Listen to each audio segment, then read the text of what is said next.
बिस्मिल्लाहिर्रहमानिर्रहीम। मैं हूं अब्दुल जलील शेख और आज हम डिस्कस करने जा रहे हैं करंट अफेयर्स 2024 के।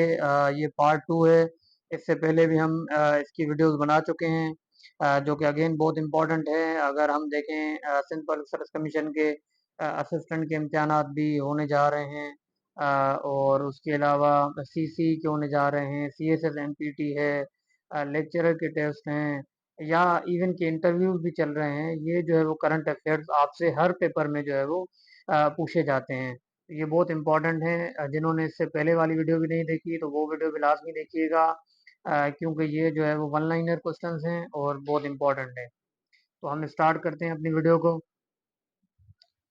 सबसे पहले हमारे पास के on which date Iran carried out a series of missile and drone strikes within Pakistan's Balochistan province, claiming that it had targeted the Iranian Baloch militant group Jaish al-Adl। अब हुआ ये था कि 16 जनवरी 2024 को ईरान ने जो है वो बलूचिस्तान प्रोविंस पे हमला किया था, जो कि उन्होंने ये क्लेम किया था कि हम टारगेट कर रहे हैं, जैश उल अदल तंजीम है एक, हम उसको टारगेट कर रहे हैं। तो 16 जनवरी 2024 को उन्होंने जो है वो ये अटैक किया था बलूचिस्तान पे। तो ये डेट हमसे पूछी जा सकती है। अब ये डेट भी पूछी जा सकती है हमसे, उसके अलावा डेट भी पूछी जा सकती है। उसके अलावा ये जो है वो मिलिटेंट ग्रुप कौन सा था, किसके खिलाफ इन्होंने जो है वो क्लेम किया कि हम उनके खिलाफ जो है वो लड़ रहे थे, वो जैश उल अदल तंजीम थी। और उसके अलावा इन्होंने ड्रोन स्ट्राइक्स किए, को किस सूबे में किए थे, बलूचिस्तान में किए थे। किसने किए थे, ईरान ने किए थे। किसी भी एंगल से ये जो है वो सवाल पूछा जा सकता है। आगे चलते हैं हम। Pakistan called its ambassador to Iran on. अब देखें, 16 जनवरी ने ईरान ने अटैक किया। अब 17 जनवरी 2024 को फिर पाकिस्तान ने अपना सफीर ईरान से वापसी बुला लिया था, क्योंकि अब जाहिर सी बात है हालात जो है, या जो है रिलेशन जो है वो जाहिर सी बात है उसमें थोड़ा आ गया था उसमें। तो उसके बाद इन्होंने 17 जनवरी 2024 को इन्होंने सफीर अपना वापस बुला लिया था। उसके बाद हमारे पास है फिर, अब जाहिर सी बात है 17 जनवरी को वापसी बुला लिया। फिर 18 जनवरी को, क्योंकि ये किसी भी अगर रियासत में किसी भी स्टेट पे आप हमला करते हो तो उनका भी रिस्पांस फिर आता है। तो पाकिस्तान ने भी एक रिस्पांस दिया था, एयर स्ट्राइक्स किए थे, जो कि ईरान के सिस्तान, ये बलूचिस्तान का सूबा है, उस पे किया था 18 जनवरी 2024। अब बस डेट याद रखना आसान है। एक ये है कि ईरान ने कब किया, 16 जनवरी ने। फिर 17 जनवरी को क्या हुआ, पाकिस्तान ने अपना सफीर वापस बुला लिया। 18 जनवरी को पाकिस्तान ने जो है वो रिटेलिएट किया, अपना बदला लिया।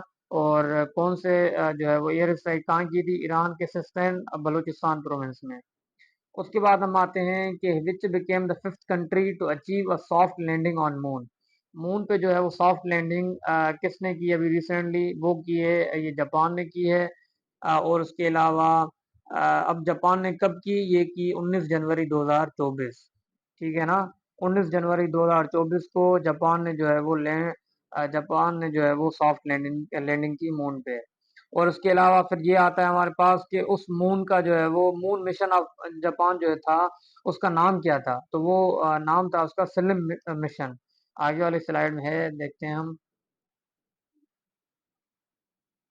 ये रहा स्लिम मिशन। ये उस मिशन का नाम क्या था, स्लिम मिशन। उसके बाद है हमारे पास a famous Pakistani actor, journalist and playwright Shaukat Azizi died on 13 January 2024। ये इतना इम्पोर्टेंट नहीं है, लेकिन अगेन फिर भी ये करंट अफेयर में है ये भी, तो इसको भी देख लीजिएगा ये। लेकिन बस ये है कि कभी कभार ये पूछ लेते हैं कि शौकत जैदी कौन थे। तो ये जर्नलिस्ट भी थे, पाकिस्तानी एक्टर भी थे। तो ये है, और रिसेंटली इनकी डेथ हो चुकी है। उसके बाद है who what was famous TV play of Shaukat Zaidi. ये इंपॉर्टेंट है। अब शौकत जैदी का टीवी प्ले जो है वो कौन सा मशहूर है, वो है हम सब उम्मीद से हैं। ठीक है, तो ये आपने याद रखना है। उसके बाद हम आगे आते हैं, famous Pakistani politician, member and speaker from 1996 to 2001 of the national assembly, Ilahi Bakhsh Soomro. हाँ, अब ये इस तरह से पूछा जा सकता है, इलाई बख्श सोमरो कौन है। इलाई बख्श सोमरो बेसिकली ये नेशनल असेंबली के स्पीकर भी रह चुके हैं और एमएनए भी रह चुके हैं। और अभी इनकी रिसेंटली जो है वो डेथ हुई है 25 जनवरी 2024 को। तो इस तरह से ये आपने देखना है। आगे आते हैं हम। उसके बाद है हमारे पास, on which date the supreme court of Pakistan upholds the 2019 death sentence upon former leader Pervez Musharraf who died in February 2023। ये अभी शायद ये इतना इम्पोर्टेंट नहीं है, लेकिन ये यहाँ पे लिखने का मकसद ये भी था कि इसमें जो सवालात आते हैं वो आपको मैं बता देता हूँ कि परवेज मुशर्रफ ये इनका इंतकाल कब हुआ। इनकी डेथ हुई थी फरवरी 2023, ये इम्पोर्टेंट है, और पहले हफ्ते में ही हुई थी फरवरी के। और फिर ये आता है सवाल कि उनकी जो उनको जो बीमारी थी वो कौन सी थी। तो याद रखिएगा, उनको जो बीमारी थी वो काफी अरसे से थी, अमीलोइड डोसिस। मैं यहाँ पे लिख देता हूँ, यहाँ लिख देता हूँ मैं, क्योंकि ये आ चुका है सवाल ना पेपर में, अक्सर औकात पूछ भी लेते हैं, तो ये आपके लिए इम्पोर्टेंट है। ये इसको इलनेस थी काफ़ी टाइम से। और ये कितनी इनकी एज थी जब ये वफात पा गए, ये इनकी एज थी 79, और 79 इनकी एज थी। और उसके अलावा ये इनकी डेथ हुई कहाँ पे थी, आखिरी जो है वो दुबई में हुई इनकी, दुबई। ठीक हो गया। चलेंगे आगे चलते हैं हम। What was the name of, अच्छा अच्छा, what was the name of operation of Pakistan air force launched against Baloch separatist in Iran. तो ये जो था पाकिस्तान ने जो बलोच सेपरेटिस्ट जो ईरान में थे उनके खिलाफ ऑपरेशन किया था, उस ऑपरेशन का नाम था ऑपरेशन जो था वो ऑपरेशन मर्गबार सरमाचार। ठीक हो गया, ये ऑपरेशन का नाम याद रखें, एमसीक्यूज में पूछ लेते हैं। उसके बाद बीएलए ने जो एक अटैक किया था पाकिस्तान सिक्योरिटी फोर्सेस पे, मच एंड कोल पर, उस पे तो कब किया था, 29 जनवरी 2024। ठीक हो गया, आगे चलते हैं हम। फिर हमारे पास सवाल आता है कि what was the name of operation of BLA launched against, वही के मच और कोलपर पे जो बीएलए ने अटैक किया था, वो उस ऑपरेशन का नाम क्या था, उनका ऑपरेशन का नाम था 12 बोलान। ठीक है। उसके बाद है Houthis are associated with which country, Yemen. ये मैंने पिछले वीडियो में भी बताया था कि तीन जो है वो ग्रुप्स हैं जो कि हुथीज का है, हिजबुल्लाह का है, और हमास का है। ठीक हो गया। अब हुथीज जो है, हुथीज यमन में है, हिजबुल्लाह ये लिबनान में है, और हमास जो है वो ये फ़लस्तीन में है। तीनों जो है वो अक्सर औकात इसराइल के खिलाफ लड़ रहे होते हैं। तो ये हुथीज जो है वो ये यमन में उनसे मुकाबला कर, यमन की साइड से मुकाबला कर रहे होते हैं, और तीनों को अक्सर औकात जो है वो ईरान की भी काफ़ी हद तक जो है वो सपोर्ट होती है। उसके बाद हमारे पास है which country rejoined UNESCO in 2023 after it withdrew from the organization in 2018। तो ये यूनेस्को को 2023 में यूएसए ने ज्वाइन किया था, रीजॉइन किया था, क्योंकि पहले 2018 में जब डोनाल्ड ट्रंप थे तो इन्होंने जो है वो विड्रॉ कर लिया था इससे, यूनेस्को ऑर्गेनाइजेशन से। अब जो है वो इन्होंने 2023 में अगेन रीजॉइन किया था। Which country expelled a top Indian diplomat on 18 सितंबर 2023।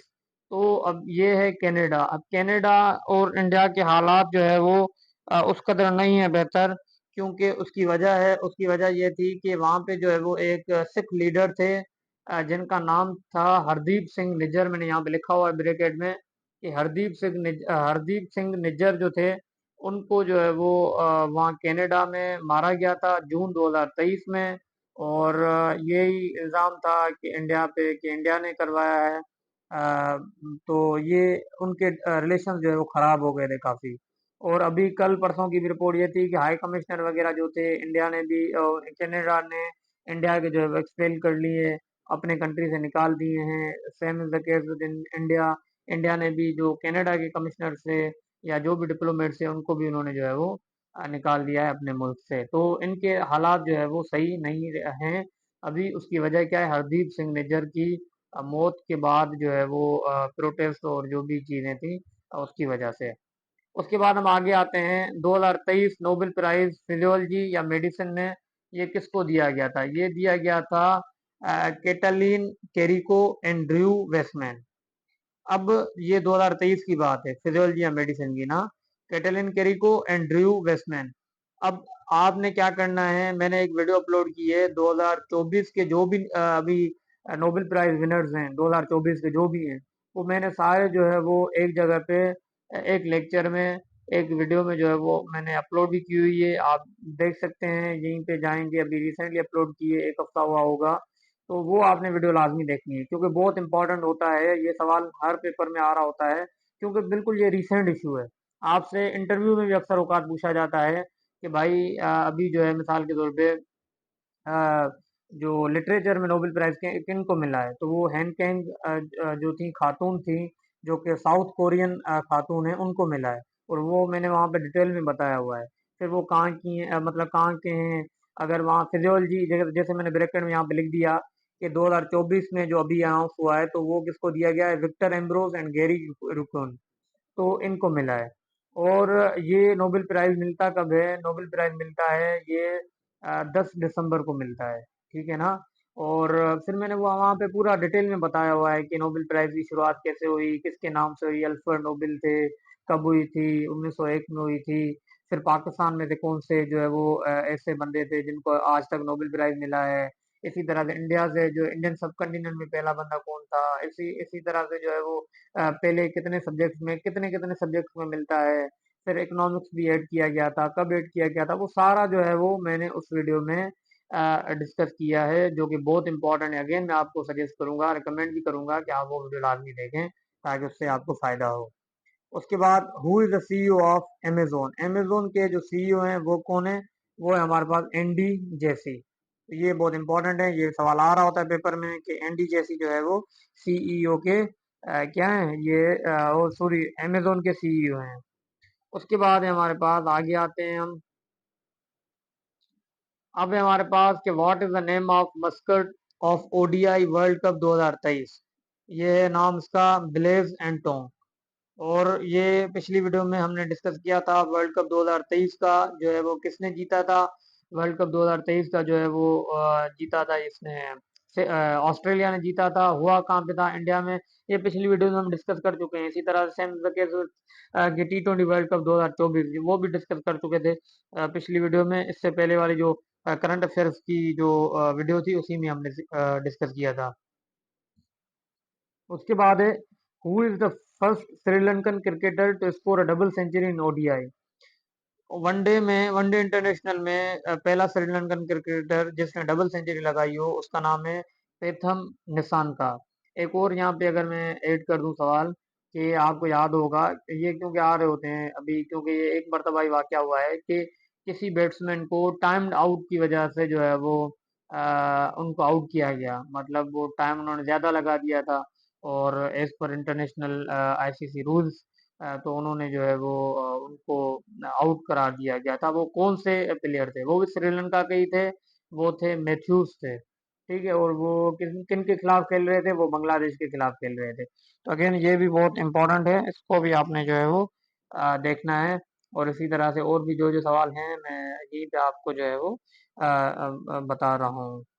उसके बाद है हमारे पास कि ICC men's T20 world cup held from, हाँ अब ये T20 वर्ल्ड कप 2024 कब हुआ है, ये हुआ जून के महीने में, आप याद रखें, क्योंकि 1 जून 2024 से 29 जून पूरा महीना चला है। और ये किसने जीता था, ये जीता था इसने, इंडिया ने जीता था, ठीक है ना। आईसीसी T20 वर्ल्ड कप किससे जीता था, साउथ अफ्रीका ने जीता था। तो ये भी आपको पता होना चाहिए। उसके बाद है, who became the first president to be reelected in El Salvador since 1944। तो फर्स्ट प्रेसिडेंट जो दोबारा इलेक्ट हुए थे, उससे पहले बस एक ही मरतबा कोई इलेक्ट हो रहा होता था, लेकिन अभी ये दोबारा इलेक्ट हुए हैं। ये नायब बुकेली हैं, जो कि री इलेक्ट हुए हैं इल सेल्वेडोर में, जो कि फर्स्ट प्रेसिडेंट हैं। चलिए आगे भी हम कर लेते हैं। Which has become the first European country to accept unified payment interface. ये फ्रांस था जिसने यूपीआई को एक्सेप्ट किया। उसके बाद है, which has become the first country in European union to issue digital Schengen visa. ये भी इंपॉर्टेंट है, फ्रांस। फ्रांस के ये दो एमसीक्यूज आप देख लें कि एक तो ये कि इन्होंने यूपीआई को एक्सेप्ट किया, दूसरा जो है वो उन्होंने डिजिटल शेंजन वीजा को जो है वो इन्होंने इशू किया। Who has recently made the record of spending maximum time in space. तो ये बंदा था ओलेग कोनोनेंको, ठीक हो गया। तो ये बहुत इंपॉर्टेंट है, इस तरह के पेपर में सवाल आ रहे होते हैं। उसके बाद हम देखते हैं कि PML and the Pakistan Peoples Party and other parties announced that it would form a coalition government on 14th of Feb 2024 ये भी इतना इम्पोर्टेंट नहीं है, लेकिन अगेन करंट है तो हमने यहाँ पे लिख दिया। In which country is the Popocatepetl volcano which was in discussion recently located. तो ये मेक्सिको में था। इस तरह का सवाल आ रहा होता है तो इसको भी आप देख लें। In which country is the Baltimore bridge which was in the news recently. तो बेल्टीमोर ब्रिज जो है वो किधर है, वो यूएसए में है। Which country has become the new member of military alliance of NATO, Sweden. Again मैंने आपको ये बताया था, स्वीडन ने अभी नेटो के मैंने मेंबर पिछली वीडियो में बताए थे कि 32 मेंबर हैं। अब 32वां जो है वो कि कौन था, 32वां स्वीडन है, जो कि 7 मार्च 2024 को जिन्होंने ज्वाइन किया था। और 31वां जो था वो हमारे पास था फिनलैंड, जो कि मैंने पिछली वीडियो में हमने डिटेल से डिस्कस किया था इसको। फिनलैंड था जो कि 4 अप्रैल, क्योंकि ये सवाल आ चुका है इसलिए मैं यहाँ पे लिख देता हूँ, ये भी 4 अप्रैल 2023 में इनको मिला था फिनलैंड को। ठीक है ना। और कितने 32 मेंबर हैं, और कौन कौन से हैं ये भी हमने पिछली वीडियो में डिटेल में डिस्कस किया था। तो वो भी आपने, जिन्होंने वो वीडियो नहीं देखी तो वो वीडियो भी आप देख सकते हैं। हम आगे चलते हैं। Who took oath as the 24th prime minister of Pakistan. अब याद रखें कि शहबाज शरीफ साहब जो हैं प्राइम मिनिस्टर तो हैं, ये तो पता है सबको, लेकिन 24th प्राइम मिनिस्टर ने, ये आपने याद रखना है। इसी तरह से आपको यहाँ यहाँ बता दूं कि आसिफ अली जरदारी साहब प्रेसिडेंट हैं अभी मौजूदा, लेकिन 14th president of Pakistan Asif Ali Zardari साहब हैं, ये भी ये यहाँ लिखा हुआ है बल्कि। उसके बाद हमारे पास ये लिखा हुआ है, Shehbaz Sharif is elected as Pakistan prime minister for second term on. हाँ, अब ये इलेक्टेड कब हुए, 3 मार्च 2024 को। इसी तरह से इलेक्शन कब हुए थे, इलेक्शन हुए थे 8 फरवरी 2024 को। Who is the current deputy speaker of provincial assembly of Balochistan, Ghazala Gola. ये इस पे हम एक वीडियो बनाएंगे जिसमें जो है वो फेडरल कैबिनेट और प्रोविंशियल कैबिनेट का भी हम डिस्कस करेंगे कि कौन कौन क्या है, वो सारा हम डिस्कस करेंगे इसी तरह से। और इसी तरह से हमारे पास है incumbent Vladimir Putin is re elected for 5th term on 15 March 2024। 2015 March को ये जो है वो री इलेक्ट हुए, और 5 साल 5वीं मरतबा हुए हैं ये। उसके बाद हम आगे चलते हैं। Islamic State affiliated gunmen attacked concert goers at Corpus City Hall in Krasnogorsk, Russia, killing at least 144 people and injuring 551 on 22 मार्च 2024। ये आता है हमारे पास कि आईएसआई ने हमला किया था रशिया की एक इमारत थी कॉर्कस सिटी हॉल में, उन्होंने जो है वो हमला किया था। कब किया था, 22 मार्च 2024 को। इसी तरह से फेमस पाकिस्तानी फुटबॉलर फरहान खान, इनकी डेथ हुई है 3 मार्च 2024 को। अब ये इंपॉर्टेंट है, ये अभी जो पढ़ने जा रहा हूँ। बल्गेरिया एंड रोमानिया, इन्होंने शेंजन एरिया को कब ज्वाइन किया, मार्च 2024 में इन्होंने जो है वो बल्गेरिया और रोमानिया ने ज्वाइन किया। बहुत इंपॉर्टेंट है, अगेन आ सकता है पेपर में। टोटल मेंबर नेटो के 32 हैं, ये डिस्कस कर चुके हैं। National defence university have joined hands with starburst aerospace of which country for defence innovation. तो ये भी फ्रांस है। तो ये जो है ये भी अगेन आपके लिए जो है वो इम्पोर्टेंट हो जाता है। हम यहीं यहाँ तक रखते हैं इस वीडियो को, फिर अगली वीडियो में इंशाल्लाह हम कंटिन्यू करेंगे। तब तक के लिए अपना ख्याल रखिएगा। अल्लाह हाफिज़। और कमेंट सेक्शन में हमें लाजमी बताएं कि आपके लिए ये जो वीडियो है वो कैसी रही है, और हम किस पे जो है वो वीडियो बनाएं। आपकी सजेशन बिल्कुल मैटर करेगी और इंशाल्लाह हम उस पर काम करेंगे। अल्लाह हाफिज़।